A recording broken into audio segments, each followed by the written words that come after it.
करैली ना देखैली गुइया।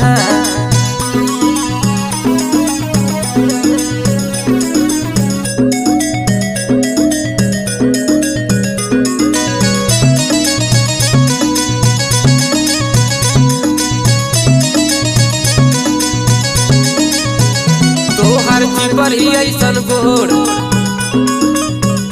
ताके लू तू चारी ओर।